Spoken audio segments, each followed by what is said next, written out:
Assalamualaikum warahmatullahi wabarakatuh. Apa kabar semuanya? Semoga kabarnya baik ya dan tetap ada di lindungan Allah Subhanahu wa taala. Amin. Perkenalkan, nama saya Irma Alawiyah, mahasiswa semester 4 di STAI Al-Azhari Cianjur. Saat ini saya sedang menyelesaikan ujian akhir semester untuk mata kuliah Metodologi Pendidikan Agama Islam yang diampu oleh Bapak Nijar Abdullah Sujai, SPDI, MPD.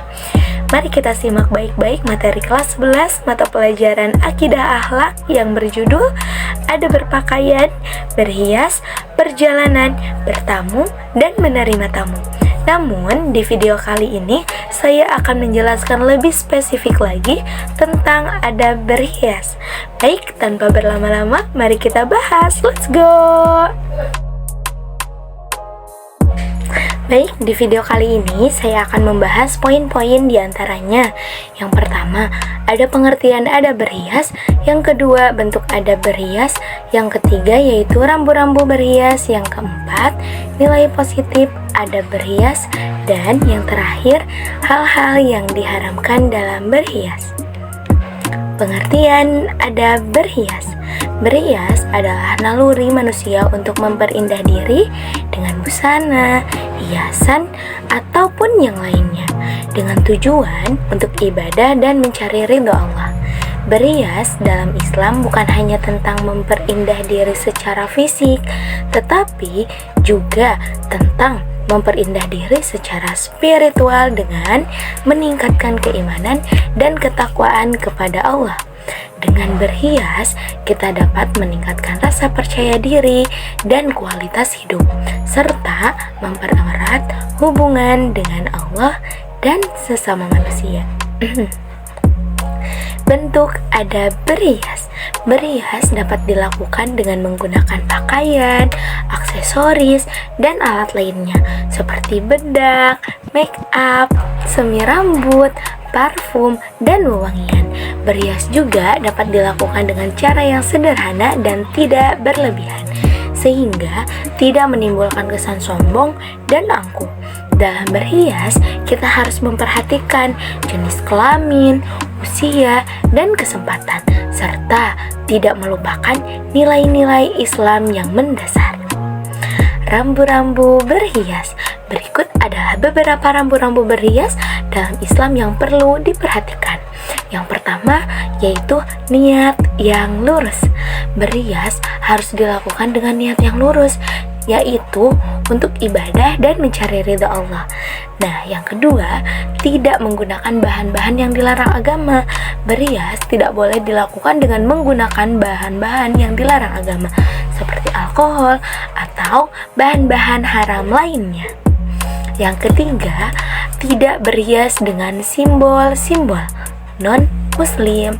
Berhias tidak boleh dilakukan dengan menggunakan simbol-simbol non-muslim seperti salib atau simbol-simbol lainnya yang tidak sesuai dengan ajaran Islam. Nah, yang keempat, tidak berlebih-lebihan. Berhias tidak boleh dilakukan dengan cara yang berlebihan sehingga tidak menimbulkan kesan sombong atau angkuh. Yang kelima yaitu tidak berhias seperti cara berhiasnya orang-orang jahiliyah. Berhias tidak boleh dilakukan dengan seperti orang-orang jahiliyah, yaitu dengan cara yang tidak sesuai dengan ajaran Islam. Yang keenam yaitu berhias menurut kelaziman dan kepatutan dengan memperhatikan jenis kelamin. Berhias harus dilakukan dengan memperhatikan jenis kelamin sehingga tidak menimbulkan kesan yang tidak pantas atau tidak sesuai dengan ajaran Islam. Yang ketujuh, tidak berhias untuk keperluan berfoya-foya ataupun ria. Berhias tidak boleh dilakukan untuk keperluan berfoya-foya ataupun ria, yaitu untuk memamerkan diri atau memperoleh pujian dari orang lain. Nah, selanjutnya ada nilai positif adab berhias. Berikut adalah beberapa nilai positif adab berhias dalam Islam. Yang pertama, yaitu menegaskan jati diri sebagai mukmin dan muslim. Berhias dengan cara yang sesuai dengan ajaran Islam dapat menegaskan jati diri sebagai mukmin dan muslim. Yang kedua, yaitu memberikan rasa nyaman dan percaya diri. Berhias dapat memberikan rasa nyaman dan percaya diri sehingga dapat meningkatkan kualitas hidup. Nah, yang ketiga yaitu motivasi untuk menghasilkan karya yang bermanfaat bagi sesama. Berhias dapat menjadi motivasi untuk menghasilkan karya yang bermanfaat bagi sesama, sehingga dapat meningkatkan kualitas hidup orang lain. Nah, yang keempat ada tidak menimbulkan keangkuhan dan kesombongan. Berhias dengan cara yang sesuai dengan ajaran Islam tidak akan menimbulkan keangkuhan dan kesombongan. Yang kelima yaitu memberikan pengaruh positif dalam berbagai aspek kehidupan. Berhias dapat memberikan pengaruh positif dalam berbagai aspek kehidupan sehingga dapat meningkatkan kualitas hidup secara keseluruhan. Nah, selanjutnya ada hal yang diharamkan dalam berhias. Berikut ada beberapa hal yang diharamkan dalam berhias dalam Islam. Yang pertama yaitu bagi laki-laki memakai emas dan sutra. Laki-laki tidak boleh memakai emas dan sutra karena hal ini dapat menimbulkan kesan sombong dan angkuh. Yang kedua yaitu pakaian yang mempertajam bagian tubuhnya atau pakaian ketat. Pakaian yang mempertajam bagian tubuh tidak diperbolehkan dalam Islam karena dapat menimbulkan kesan yang tidak pantas. Yang ketiga yaitu laki-laki menyerupai wanita dan wanita menyerupai laki-laki. Laki-laki tidak boleh menyerupai wanita dan wanita tidak boleh menyerupai laki-laki karena hal ini dapat menimbulkan kesan yang tidak pantas. Yang keempat yaitu pakaian yang berlebih-lebihan dan untuk kesombongan.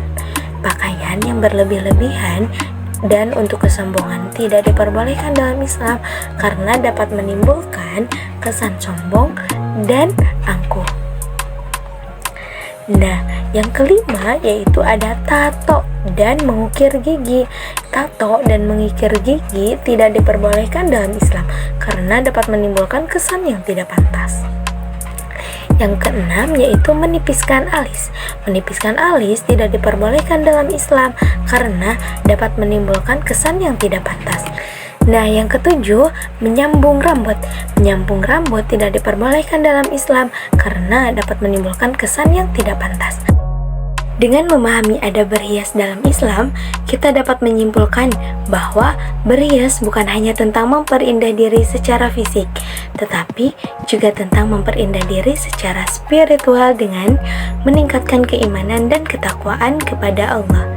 Adab berhias dalam Islam memberikan pedoman yang jelas tentang cara berhias yang baik dan benar, sehingga kita dapat meningkatkan kualitas hidup dan mempererat hubungan dengan Allah dan sesama manusia.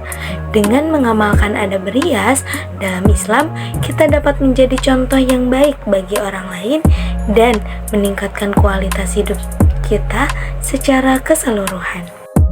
Alhamdulillah, semoga dengan mempelajari materi adab berpakaian, berhias, perjalanan, bertamu, dan menerima tamu, kita dapat memahami dan mengamalkan adab-adab tersebut dalam kehidupan sehari-hari. Semoga ujian akhir semester mata kuliah Metodologi Pendidikan Agama Islam dapat diselesaikan dengan baik dan memperoleh hasil yang memuaskan. Amin. Akhir kata dari saya, wassalamualaikum warahmatullahi wabarakatuh. Apabila ada yang mau ditanyakan, boleh tulis di kolom komentar ya. Bye-bye, terima kasih.